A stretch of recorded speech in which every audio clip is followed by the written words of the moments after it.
What up, ladies and gentlemen? I'm Jonathan. What up? It's your boy JB. All right, so how y'all been? So what's been new? Man. Anything exciting? Yeah, man, working on the thin blue line and where you get to show off your first AD skills and, make me look good. That's my favorite part, making me look good. Everybody's like, oh, Jay, you're not a very proactive, and I'm like, because look at my team. Like, I get to do, I'm a director, I direct, and John knows what he's supposed to do, and he knows what I want. That's the beauty of working with someone who... I appreciate that, sir. We only have one scene left. That's it, one scene, and then I edit it all together. Yeah, post. Yeah, it's going to be fun, man. Post can either be very fun or very tedious. Well, since I got to learn your language, it's gonna be pretty tedious. What do you mean by that? Learn my language. Should I show the camera your language? All right, let's see. All right, hey babe, yeah. Hey, you want to hand me one of those papers? Yeah. I'm gonna show y'all what this language look like. Hold on. It's probably makes sense to a lot of y'all filmmaker editors out there. Where is this mom? I'm just playing, babe. Don't beat me. Don't beat me. I gotta say that on camera. My wife does not beat me on a regular basis. Thank you. All right, what am I looking? Let me get my glasses. What am I looking at here? I don't even know what I'm looking at here. Hold on. Oh, with that's to help you. What are you talking about? Like scene 40, take 3, cam 2, 1050. How do you not understand that? Scene 4. So it's all right. So scene 45. So you're gonna look at listen for the audio that says scene 45, which it should say on here, or maybe they didn't have audio on it. Let me see. So we have one that has audio on it. All right. Well, this one probably didn't have audio on it. It should say. So cam 1, and then that's the clip number. So on the files, when you look at your files, that should be the number, 1053. So when you look at 1053, it will be this scene. Yeah, so welcome to... It's pretty self-explanatory. We're going to have to work through this. Oh, I see. So scene 5C. Yeah. Take 2. Yes. That's the take I'm using? That's the take. So take 2. Well, I don't know if that's the take you're using. You're going to have to watch the different takes. But this is the second time we tried the scene. 10-6-4. That's for the camera, and that's for the audio. Okay. So that it helps you match them all together. Language. And then occasionally, she would write, good take. This take was bad because of this. So she also told you what was wrong with the takes. Okay. It's to make the editing process faster. Yeah. He's never worked with a script supervisor. That's what the problem is. That's my problem. Do not mix these up. Put that on top. And that may have more. Trust me. If you're going to work on a film set, a script supervisor is your best friend. You want a script supervisor. Sometimes we don't get script supervisors, man. It's a luxury, but it's a nice luxury. It's a luxury. But Maggie did such a great job anyway. She did. She killed it. Yeah, so it made, I just kind of let y'all do y'all thing. Because you're like, Jay, I don't think I'm going to come back to set if I don't have a script supervisor and a second AD. Well, man, I got you both. To be fair, I didn't even specify he'd be a second AD. I said I'll take a PA. I just wanted an assistant. You did say PA. Second AD is much better. But I just wanted someone there who I could be like, can you go do this for me while I do this? That's all I wanted. Hey, being a PA is a hard job, man. You have to be the jack of all trades. To be fair, I've never worked on a project where I started as a PA and ended as a PA. That's the John effect. Yeah. That's what I'm gonna call it, the John effect.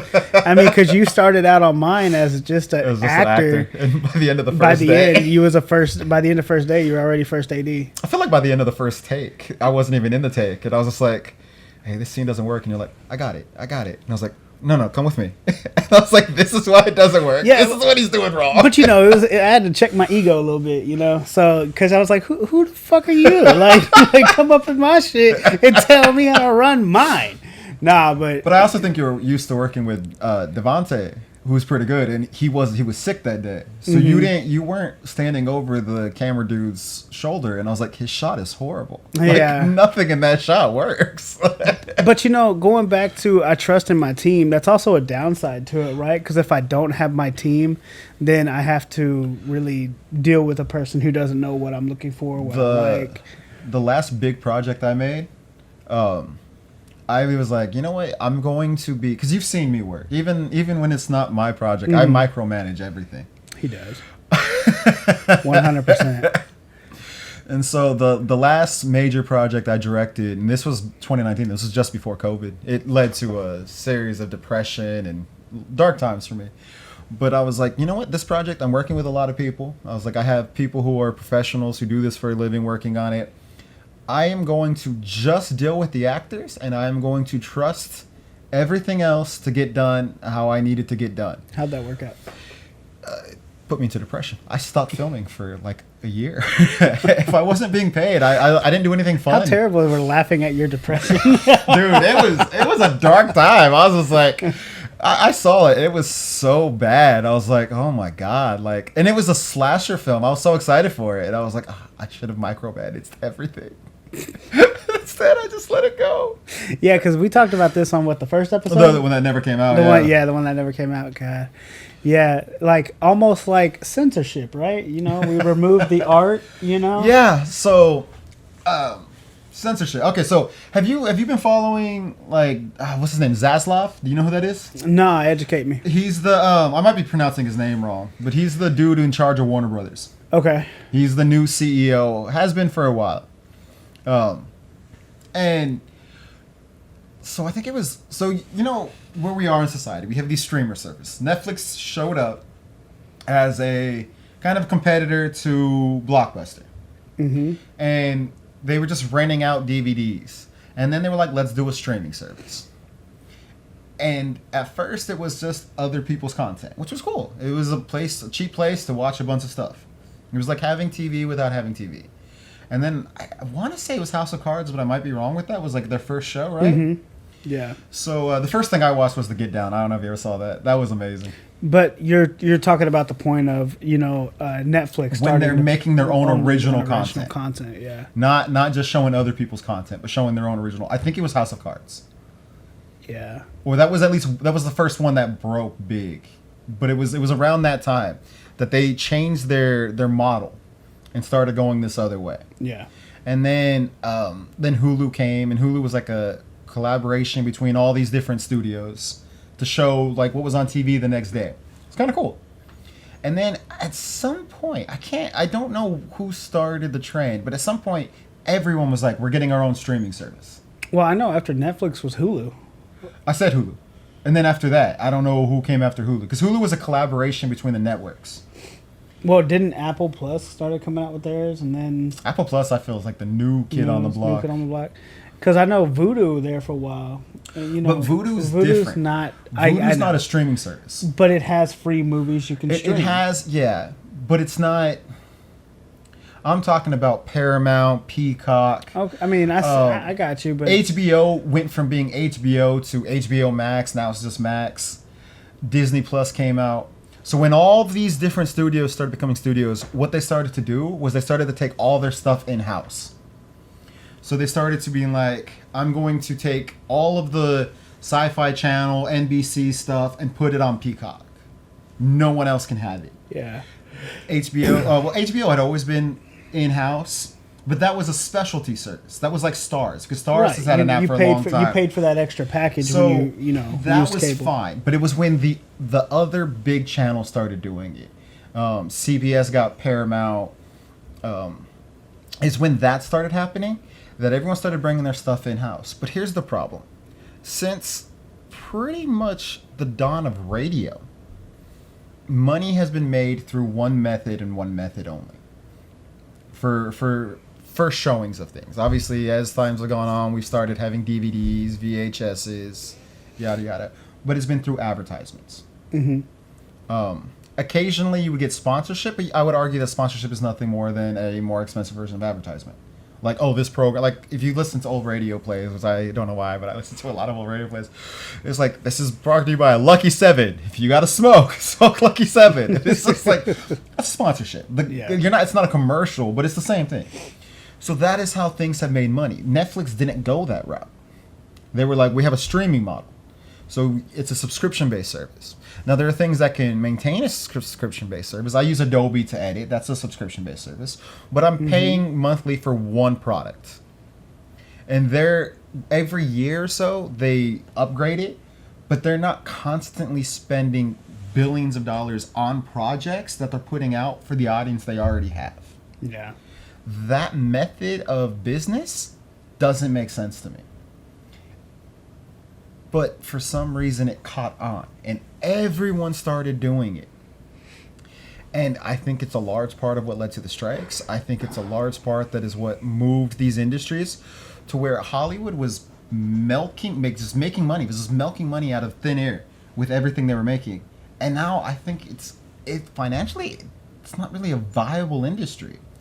Because all of their money is from subscriptions. That's why if you look at all these streaming services, they are trying to force people onto the ad tier. Because advertisement is the only way to make money. Because think about it. If I make a movie for $20 and 20 billion people watch it, and you make a movie for 10 million and 5 people watch it, Netflix is getting the same amount of money from both of those projects. How does that make sense? You spend so much money on one project and so little money on another project. No, you're not recouping any of that money. This project is like Stranger Things. Everyone loves it. This project died on the vine. You're not recouping any more money from the project that was a massive success. The streaming model doesn't make sense. Yeah, but that's also why I've heard that Netflix is hurting. Because they've spent millions and millions on hit and misses, and that But their hits don't bring them anything more. Right. So they're hurting, man. I mean, Netflix is losing a lot of their accounts. They are. Well, it's also the crackdown. I'm sorry. If my kid goes off to college, I'm not paying for another Netflix account. That's just stupid. Oh yeah, you're talking about whenever they were trying to block people from using. I'm like, man, look, I get it. I get why you're doing it. It's because you don't want. Let's call it what it is. Like, we're pirating other people's shit because we don't want. Why would, like you just said, why would I, pay another $15 for a subscription from my kid who's going off to college? Like, why would I do that? Like me and my wife sharing, me and my wife share an account. Why would I buy another $15 for me while, just because she's not here? Yeah. Like she watching it on her phone in a different city, and you're thinking, it was stupid. Different with cable because it was tied to the house. Yeah. But the second you put your program on the internet where it's streaming, and we built a society based around comfort and convenientability, and then we get upset when that then goes against the corporations. Mm-hmm. But it's like, you can't sell us on that and then be like, you know what, we messed up. You let the genie out of the bottle. Yeah. And the crazy thing is, if you look at the statistics, as these many different streaming services came up, piracy actually started to go down because it was more convenient to watch things. Also, rest in peace, Pirate Bay. But it also brings, like you said, it just started being counterintuitive, right? Well, that's what I was going to say, is that piracy's on the rise again because the prices keep going up. Mm-hmm. We've built a society based off of the notion, and you could put a lot of this on Jeff Bezos with Amazon. I order something, I get it that day. We built a society on instant gratification. Yeah, I want it. I want it now. And it's what changed the TV model with things like Netflix and all that. But when you start making it too cost prohibitive, especially when we're in a society that, like, I think something like 70% of people are living paycheck to paycheck. Yeah. Luxuries are the first things to go. You're going to chase people back to piracy. But then it comes into this other thing where, and Zathlos started it, because all these companies were going like kind of balls to the wall, like, let's put everything on our platform. Here's this obscure show we made in the 50s. You can watch it on our streaming services. We got you guys. And so there was a movie for Warner Brothers that was going to go to theaters, and then it got put back to, it's just going to be on Max, called Batgirl. I don't know if you saw the trailers for it or anything like that. I wanted to watch it because I'm a huge Brendan Fraser fan, and he was going to play the villain. The movie was done. The movie was ready to come out, and then they deleted it for a tax write-off. I've never heard of a movie that was finished being erased for a tax write-off. Usually if a movie comes out and there's someone in it that's controversial or something like that, they still release it. They just bury it. They put it out and then they bury it under other stuff so that people don't really notice it. But it's like, it's still out there. It brings in whatever money it brings in. But he erased the movie for a tax write-off. And he just did it again with this movie about Wile E. Coyote suing the Acme Corporation because all of their shit fucks up. It's like, That's great. I don't know if it's going to be a good movie, but that premise alone, That I'm sounds there. great, Like, that's man. genius. Like, if my man ain't walking in on some crutches and a neck brace, I don't think I want him. Isn't that like a great premise? It does. It sounds like something I'd even watch. And, I'm a hater. So. And he's writing that off for a tax break. But then once he did that, it started this like cacophony of other companies doing it. Not writing it off for a tax break, but taking things off the streaming services. Disney Plus erased the Willow TV show. Which, I mean, I like the movie. I've never saw the show. No, I guess I never will. He erased the show. You could pirate it off Pirate Bay.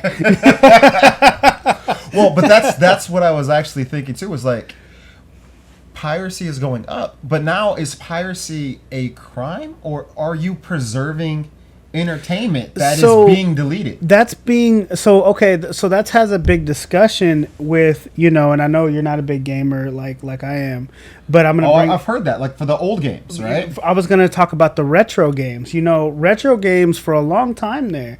You would go on to these like DK oldies. I don't know who that is or why you're mad at them. DK oldies is one of the big reasons why inflation has gone. Well, I know you hate the term inflation, but I don't hate the term inflation. Yeah. I just don't think it accurately describes what we're going through. I think it's worse than inflation. With retro, you're spending, and I'll use this as an example. I had looked at a GameCube, and I wanted to buy Super Smash Brothers Melee, and I wanted to buy Legend of Zelda Wind Waker. One controller, a system, a memory card, 2 games, $700. $700. And so I was like, man, fuck that. I can get on my computer and I can pirate a Nintendo emulator, and I can pirate of these, the ROMs.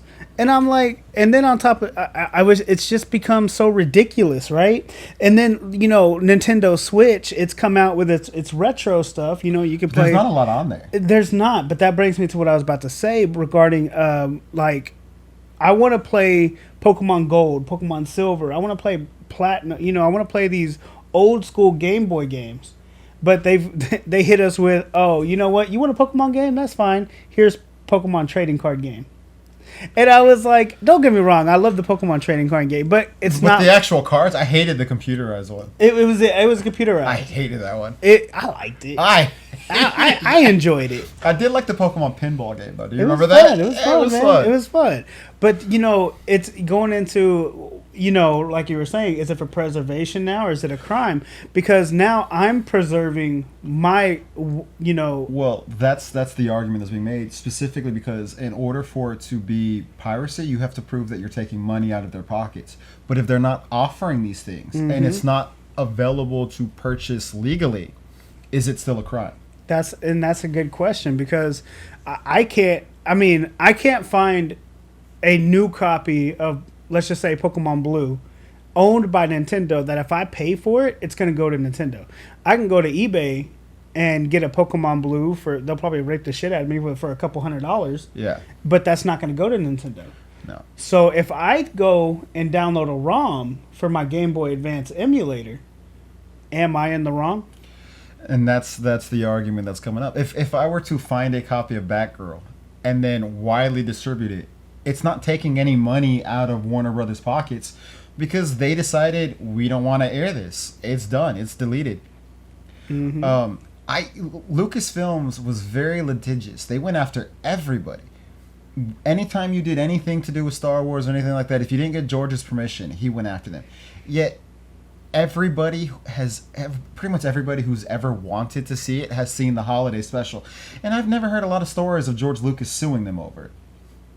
Because after the first time airing it, they're like, this is done. No one's ever going to see this again. Yeah. And so then when people started seeing it, it wasn't costing him money for people to see it because he refused to release it. It's a weird gray area. It is. And unfortunately, it doesn't matter because I'll once again use Nintendo. There was a bunch of these old ROM sites that Nintendo started targeting and suing for putting their ROMs on their sites, millions Nintendo sued for. But why? Because I can't go and buy a sealed Pokemon That's what I don't Blue. get. If you're not selling it, why does it hurt you? I don't know. It's just the only thing I could think of is it's the trademark. Like that's their branding. The thing with trademarks too, though, is if you don't enforce it, you lose it. Mm-hmm. Like a copyright you own for, I think it's life plus 70 years or whatever the fuck the Coca-Cola Disney deal was.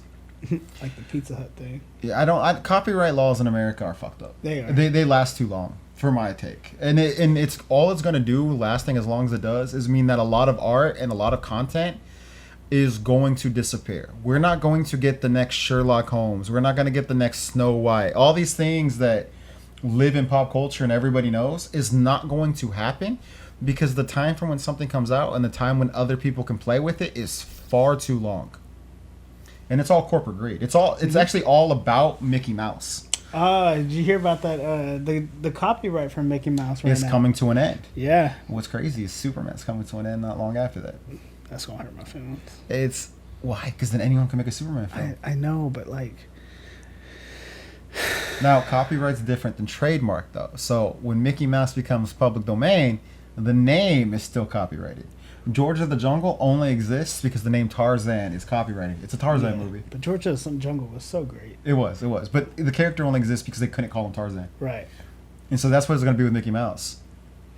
That's why Winnie the Pooh's movie was called like Blood and Honey when they made it a horror movie. That was just to test the copyright. Like, what are they going to do now that the copyright's expired? I mean, what are you going to do? I mean, that's the thing. Like, I've been patiently waiting for a Superman game.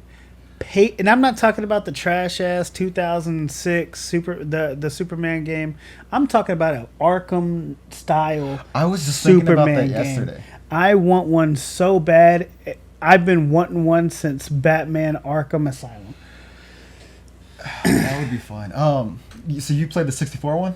That's the only Superman game I remember ever playing. Yeah, there's the N64 one, which wasn't great. That's the only one I remember playing. And then in 2006, with came out on Xbox 360, the Superman game came out. I don't remember that one. And it was not great. It was bad.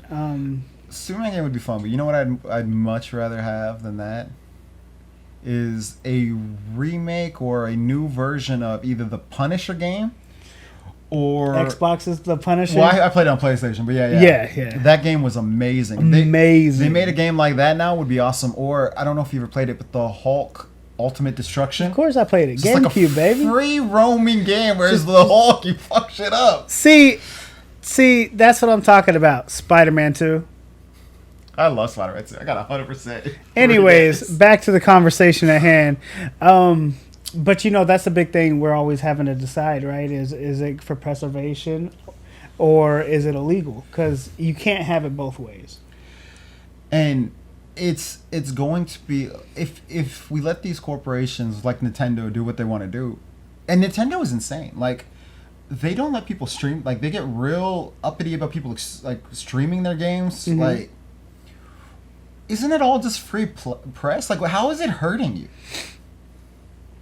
I mean, the only logic I see behind it is somebody who's never played one of said game, and then they're watching it being streamed. Oh, well, I'm not going to play it now. So now you've lost a sale. But especially with Nintendo games, I could almost see that with PlayStation games or Xbox games, like God of War or.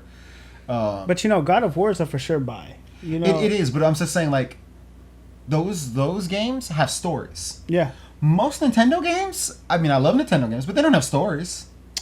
I beg to differ, man. You got Mario RPG that's coming out. You got the 1,000-Year Door. You got Sonic the Hedgehog. Sonic the Hedgehog You've and got- Mario are just. But they're stories. But my point is that those games, their I mean, biggest you got strength. Luigi's Mansion. The biggest strength of most Nintendo games are their replayability, and they're replayable because you're not sitting there watching 20-minute cutscenes. Their stories are kind of paper thin, and that's why people love them. Ladies and gents, he's never played the new Pokemon, so Oh no! I've got my first badge, and then it was like, this game's too long. I put it down. I bought it and I started it, and I'm eventually gonna get back to it. I feel the same way because I bought it. Which one? Pokemon. I think I got Scarlet. I got Violet. Violet, yeah. See, we're just so different. Hey, Back in the day, I started with the red. I started with blue. Oh, you sellout. Yeah, you're a sellout. Then I went to yellow. Then I became a sellout. Well, everybody went to yellow. They didn't give you a choice. All right, but then okay, gold or silver? I got gold. I got silver actually. No bullshit. Not even just to be opposite. I really got silver first, and then of course, I mean, I think then everyone had, what was it, diamond or crystal? It was crystal. Right? Yeah, crystal. Then you had ruby and sapphire. I think I went ruby. If you give me red as an option, I'm going to take whatever's the closest to I red. went sapphire. But that goes back to it all. It's just trying to figure out exactly where the line is. With the censorship and what's going to be taken away. Yeah. And what art does I understand where our opinion doesn't matter, but at the same time it does. We're your consumers. Well, when it starts to matter is when a lot of people start having the same opinion, and it starts to affect their bottom line. Yeah. And as rent continues to go up and pay does not, and AI starts forcing people out of work, which is coming. Here's to looking at you, McDonald's in Fort Worth. Amazon has legitimate robots helping out in their warehouse now. Have you seen that? Like Yeah. humanoid robots moving packages. Not humanoid, but I've seen the. They have legs and arms. What would you call that? No, I didn't see that, but I have seen the self-driving pallet jacks. Oh, I've seen those too. But and now it looks like they got like arms and legs. Like their legs don't bend. They just Jeff bounce up and Bezos down. is like, I'm getting tired of y'all motherfuckers calling in the sick and shit. You know what? Let me get a robot. Well, have you heard of Amazon's turnover rate? It's high. It's like 150%. Yeah, it's extremely high. Like you're gonna burn through the population of the United States before too long. That's insane. Yeah, I mean, but it's a shitty job, man. Like, Oh, but that's by design. Jeff Bezos doesn't want people to work there for a long time. He's gone on record saying that he doesn't trust employees, and he thinks over time they become lazy and jaded. So he wants to get them out as quickly as possible. he's not wrong though. I know I do. Like, it is what it is. We get comfortable, right? When we're at a place for so long, we start learning to. And this is coming from me, like. When we work somewhere so long, we get comfortable. We start knowing the ins and outs of where we can be, what we can do. And eventually it starts taking over to where like, all right, shit, My first job was a stock boy at Famous Footwear. My aunt managed the store. So that was seasonal. But my first real job was Traders Village. And while I'll admit, for 6 months, my job was literally just to pretend to look busy. So I can't sit there and be like, I was working nonstop. But by the time I left, to replace me, multiple people had to step up. I was doing so much work and getting so much shit done while still, like you said, kind of being like, I'll chill. I would spend hours hanging out in the ticket booth talking to friends, fellow coworkers. But the work I was doing, it took like 4 or 5 people to replace me. Within a year of me leaving, everybody was gone. Yeah, but that's not the same story with everyone else, right? So I know for a fact working at Amazon. I never worked at Amazon, but I got a lot of friends that do. Yeah. That they tell me, hey, people just get comfortable and then they just start being lazy. It's it sucks that Jeff Bezos, piece of shit. I think my point though is that's not everybody. Right, it's not everybody, but that's what I said. Like, not everybody's like you. Yeah. And so not everybody's like me. When I first started in the medical field, I mean, I was a go-getter. Yeah. I was always in it. Now I'm just like, fuck it, I'm just here to do my job and go home. I no longer care about what goes on around me. Like there could be a fire in the building, and I'm just like, well, I'll see y'all tomorrow. But I think a large part of that, because I've been like that at jobs as well. And I think a large part of that is work culture and the culture at the company that you're working at. So, like at Traders, I eventually left because the culture got toxic because our manager, Scott, was an asshole. If you're watching this, you can go fuck yourself. But most... Go fuck yourself, Scott. I wish I knew his last name. I can't remember. But he was an asshole. And then there's a whole bunch of other stuff that came up with him after I left. That's just like, oh, you should be in prison. We're not going to get out to that on the podcast because it's all hearsay technically. So Only facts here, guys. And our opinions. Our opinions are facts. My opinion is that it's all true because I hate him, but I can't prove Fuck you, it. Scott, unknown.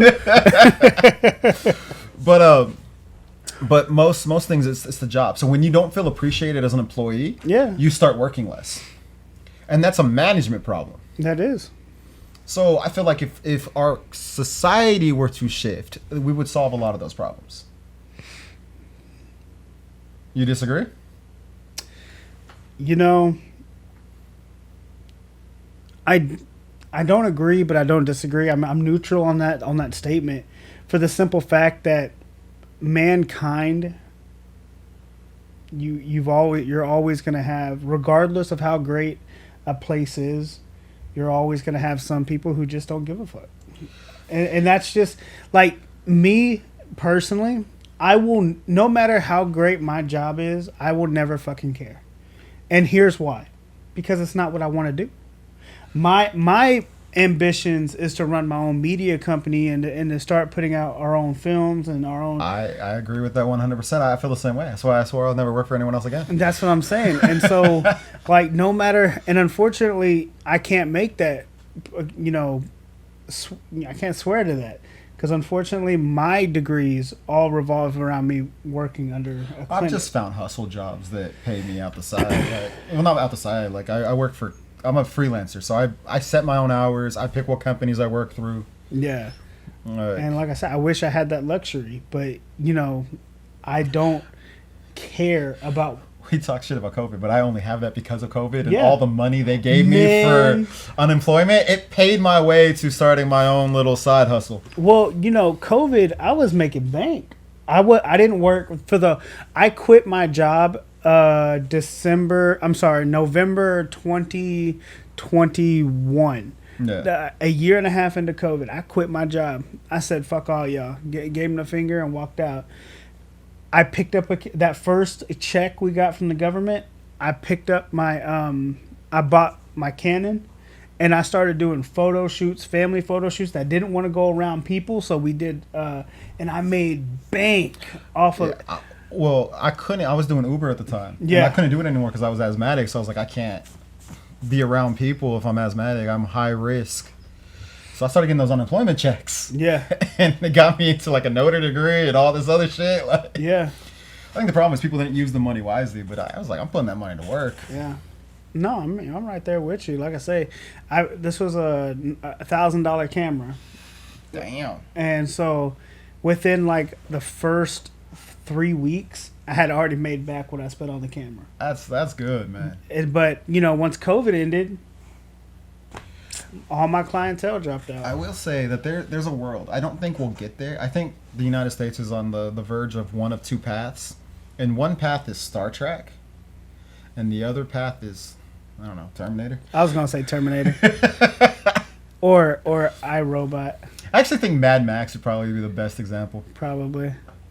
But there's a world where we give up jobs to AI. Mm-hmm. And we have to find a way so that people aren't starving or going homeless. Just give me the Walking Dead world. I have a lot of anger I need vented, and I feel like There are hotels. I believe in Japan or motels in Japan that you could rent, and they just let you destroy everything in the room. Oh, that's fantastic. Like you rent it for like an hour and you can just destroy everything. I mean, they have those here. Do they really? Yeah, I mean, it's not hotel rooms, but it's a destroy space. Yeah. You walk in, and they've got a bunch of TVs and everything. I think we probably stole it from the Japanese. Probably. I mean, because America, we ain't never done anything original, and that's coming from a red, white, and blue, full-blooded American. Ain't nothing we do original. But I'm saying, like, if we start giving people like Andrew Yang said, universal basic income, we start providing for people's basic needs, and then we have AIs do all the menial jobs that need to get done, you could have a society where everybody pursues their passions, and think of the future that would lead to. Yeah. The science, the art, the creativity.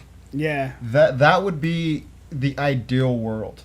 The other way is you're going to keep going down the path we're going.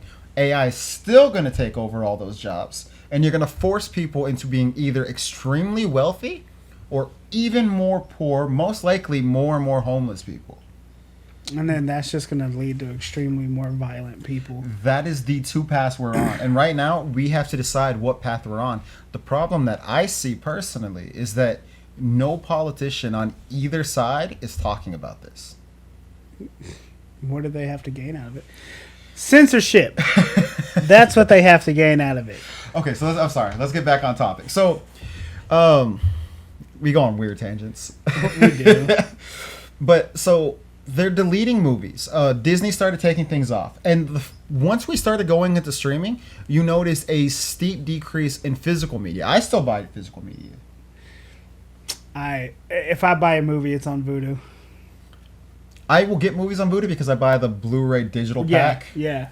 But here's my problem with Vudu, Apple TV, things like that. Occasionally I'll buy from them directly, but my problem with it is, to me, it's reverse piracy. It's you pay the same price to buy something there as you would if you were buying a DVD.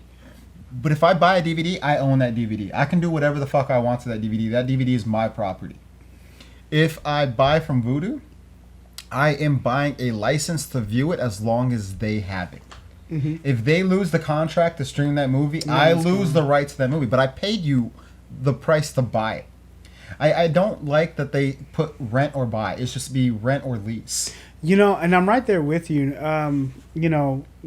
It's one of my big problems, and I go back to it because this topic goes hand in hand with it. Like video games, when you buy shit off of when you buy digital, I have a story about video games. All right. When you buy digital, you're buying the license to play it while they still have it. So to that point, one of my Sony account was hacked, and they maxed out 2 credit cards, and so at first I thought my credit card was stolen.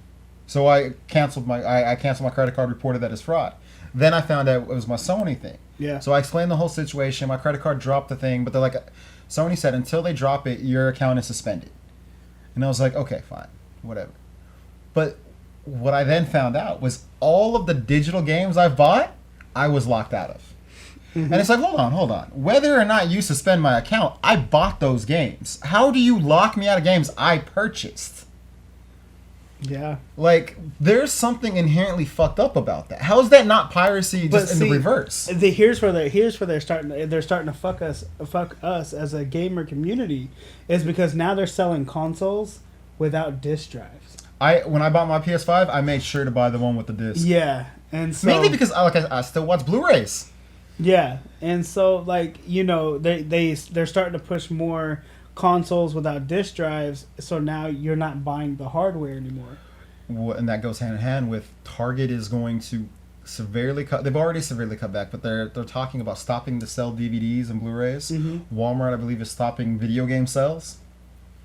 Like, we're living in a world where GameStop is dying. We don't have physical copies of things, and yet we're trusting these corporations to preserve it. Our culture is always what defines a society, whether we like it or not. You can talk whatever you want about everything else. At the end of the day, when we look at old cultures and old societies, we judge them primarily on their art. And we are entering into an era where if we are not careful, our art will vanish. And who we are as a society will vanish. There's a world where there's a whole generation of people who will be, no one will understand anything about them. We can watch old movies from the 40s and understand what the 40s was like. We could read books written in the 40s and understand what the 40s was like. We have plays going back to Greece that we can use to identify this is what was important to them. This is what mattered to them. We are on a verge of losing all of that because we let rich corporations decide what we have access to and what we don't. If we give up control of art, you don't have a society. Yeah, and that's 100% true. Like, on what John says regarding, we knew what our Neanderthal ancestors were because of the art on the walls, the cave paintings. And, but that goes back to Japanese history as well. Everything has been documented. I mean, there are tribes in Africa, like you could find ancient tribes in Africa with their pottery and statues, and every culture is defined by that. And that's 100% true. And so, it sucks watching everything go into, this censored pile, but then on top of that, it goes into this pile of where everything is starting to vanish slowly. Yeah. And we are witnessing and watching it, and yet we're not doing anything about it. Especially since America, more than I think any other country, doesn't have anything else. We have art. We don't have architecture. I mean, look at the houses, look at the buildings. By and large, there are few structures in America that you could point out and be like, I know what that is. Most things are cookie cutter. Mm-hmm. So if we don't have art, we don't have anything. We don't have architecture, and most of our stuff is built to denigrate.